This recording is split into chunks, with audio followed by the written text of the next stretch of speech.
Assalamualaikum warahmatullahi wabarakatuh. Saya Aisyah Hanan Soleha dari program studi D3 Kebidanan Stikes Horizon Karawang. Pada video ini saya akan menjelaskan tentang anatomi panggul. Silahkan disimak video berikut ini.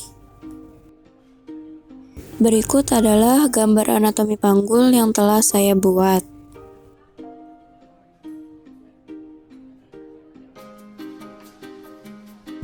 Pada anatomi tulang panggul dibagi atas dua bagian. Yang pertama ada bagian tulang, yaitu terdiri dari tulang panggul dan sendi-sendinya.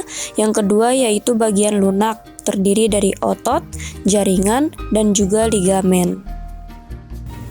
Nah, ini untuk tulang-tulang panggul yang terdiri dari yang pertama yaitu os coccyx. Coccyx terletak di sebelah depan dan samping dari pelvis wanita. Os coccyx terdiri dari 3 buah tulang penyusun, yaitu yang pertama ada os ilium, os ischium, dan juga os pubis. Untuk bagian os coccyx yang pertama itu ada os ilium yang merupakan tulang terbesar dari panggul dan membentuk bagian atas dan belakang panggul, memiliki permukaan anterior berbentuk konkav yang disebut fossa iliaca. Bagian atasnya disebut crista iliaca, ujung-ujungnya disebut spina iliaca anterior superior dan spina iliaca posterior superior. Terdapat tonjolan memanjang di bagian dalam os ilium yang membagi pelvis mayor dan pelvis minor yang disebut linea innominata atau linea terminalis. Untuk bagian os coccyx yang kedua yaitu ada os ischium, di mana os ischium ini terdapat di sebelah bawah os ilium dan merupakan tulang yang tebal dengan 3 tepi di belakang foramen obturator. Os ischium ini merupakan bagian terendah dari os coccyx serta memiliki tonjolan di bawah tulang duduk yang sangat tebal yang disebut tuber ischi yang berfungsi sebagai penyangga tubuh sewaktu duduk. Dan untuk bagian os coccyx yang ketiga yaitu ada os pubis, di mana os pubis ini terdapat di sebelah bawah dan depan os ilium dengan tulang duduk dibatasi oleh foramen obturatum. Kemudian juga terdiri atas korpus mengembang ke bagian anterior. Os pubis terdiri dari ramus superior yang meluas dari korpus ke acetabulum. Ramus inferior meluas ke belakang dan berat dengan ramus ischium. Ramus superior os pubis berhubungan dengan os ilium.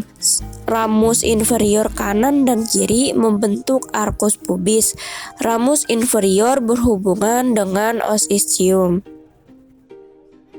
Untuk bagian tulang panggul yang kedua ada os sacrum, di mana tulang ini berbentuk segitiga dengan lebar di bagian atas dan mengecil di bagian bawahnya.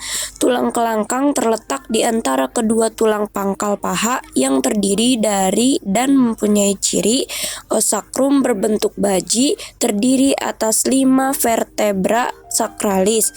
Vertebra pertama paling besar menghadap ke depan. Pinggir atas vertebra ini dikenal sebagai promontorium, merupakan suatu tanda penting dalam penilaian ukuran-ukuran panggul. Di kanan dan kiri garis tengah terdapat lubang yang akan dilalui saraf, yaitu foramina sacralis anterior. Dan bagian tulang panggul yang ketiga yaitu ada os coccygeus, di mana os coccygeus ini berbentuk segitiga dengan ruas 3 sampai 5 buah bersatu.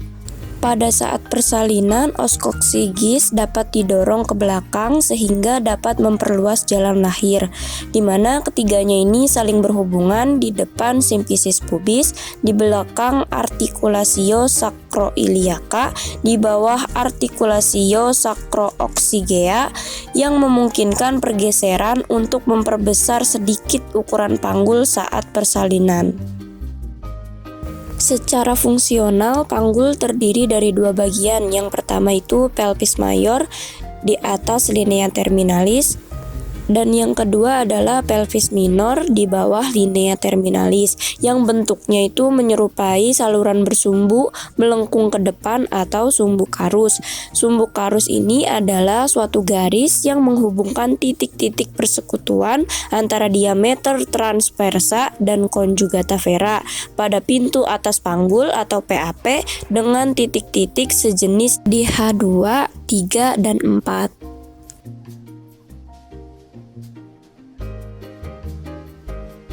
Nah, ini merupakan 4 jenis panggul tersebut. Yang pertama ada ginekoid, yang kedua ada antropoid, kemudian ada android, dan juga platypeloid.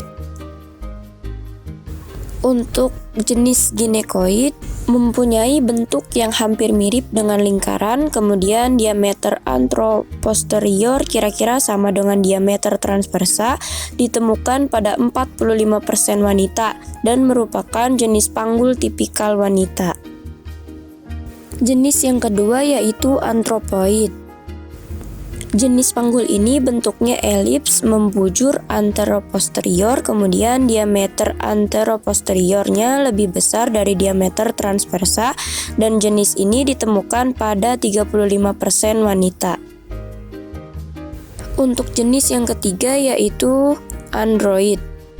Jenis ini bentuknya hampir segitiga, kemudian diameter transversal terbesar terletak di posterior dekat sakrum. Dinding samping panggul membentuk sudut yang makin sempit ke arah bawah. Kemudian ditemukan pada 15% wanita, dan jenis panggul ini merupakan tipikal pria. Dan jenis yang terakhir atau yang keempat adalah platypeloid. Pada jenis platypeloid ini merupakan jenis ginekoid yang menyempit pada arah muka belakang. Kemudian diameter transversa jauh lebih lebar dari diameter anteroposterior dan ditemukan pada 5% wanita. Mungkin cukup sekian yang bisa saya sampaikan, kurang lebihnya mohon maaf. Terima kasih. Wassalamualaikum warahmatullahi wabarakatuh.